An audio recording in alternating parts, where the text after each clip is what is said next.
আজকের রেসিপি ইলিশ মাছ দিয়ে কচুর শাকের ঘন্ট।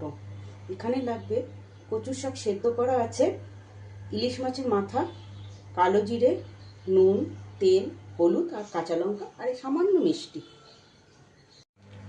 আমি গ্যাস জ্বালিয়ে দিয়েছি, চলুন তবে রান্নাটা শুরু করা যাক। এবার প্রথমে দিচ্ছি সর্ষের তেল।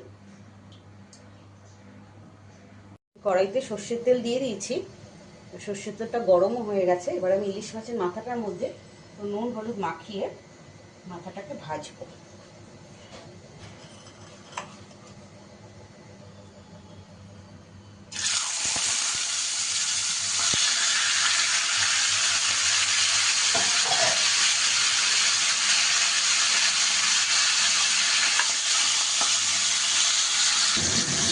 মাথাটাকে এপিট ওপিট করে একটু ভালো করে ভেজে নেব।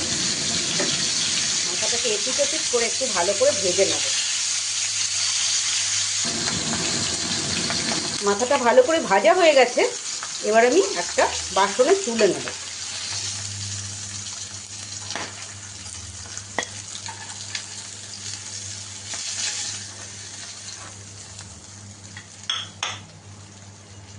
এবার আঁচটাকে লো ফ্লেমে করে দিয়ে আমি এর মধ্যে একটু কালো জিরে আর কাঁচা লঙ্কা ফোড়ন দেবো। ব্যাস, এবার কচুর শাকটা দিয়ে দেবো।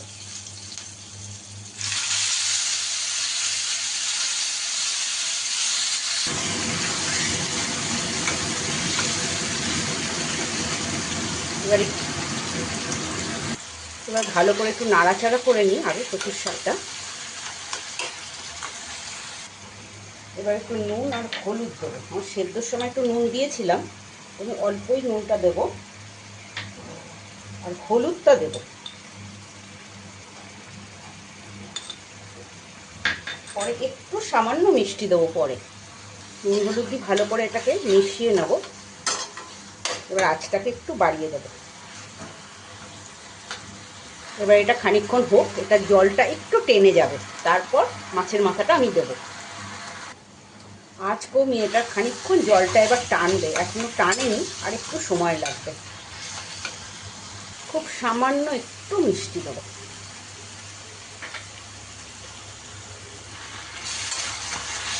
এবার ইলিশ মাছের মাথাটা দিয়ে দেবো।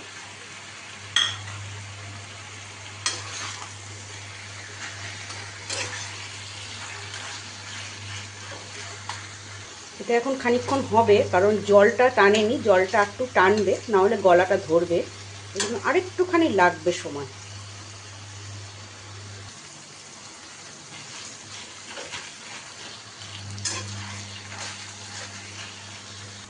অল্প একটু ভিনিগার দেবো আমি, যাতে গলাটা না ধরে। আমার রান্নাটা কমপ্লিট হয়ে গেছে, দেখুন জল নেই আর তেল ছেড়ে দিয়েছে। এবার আমি একটা পাত্রে তুলে নেব। আমার রান্নাটা কমপ্লিট, ইলিশ মাছের মাথা দিয়ে কচুর শাক। সবাইকে অনেক ধন্যবাদ, নমস্কার।